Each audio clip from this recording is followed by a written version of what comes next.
दोस्तों जय झूलेलाल।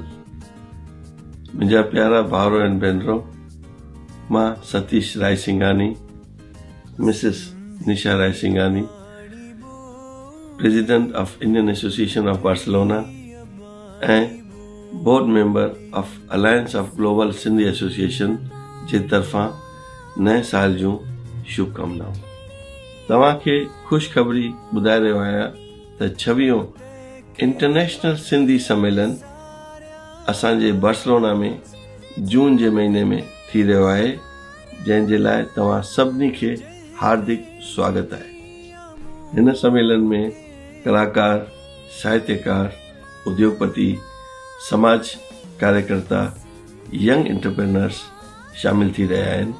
हिन सम्मेलन ज़रिए संसार खे सिंधियुनि जे संगठन जो संदेश ॾींदासीं।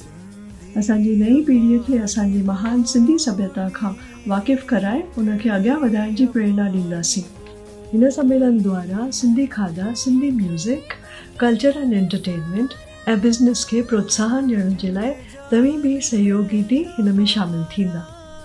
असांजी इहा कोशिश आहे त तव्हांखे स्पेनिश कल्चर सां बि वाक़ुफ़ करायो वञे।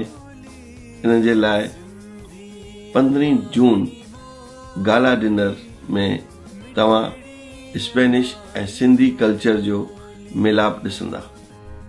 असांखे उमेद आहे त हिन मौक़े जो तव्हां फ़ाइदो वठाए असांजे सिंधी सम्मेलन जो शान वधाईंदा ऐं इहो संदेश सभिनी सिंधियुनि खे पहुचाईंदा।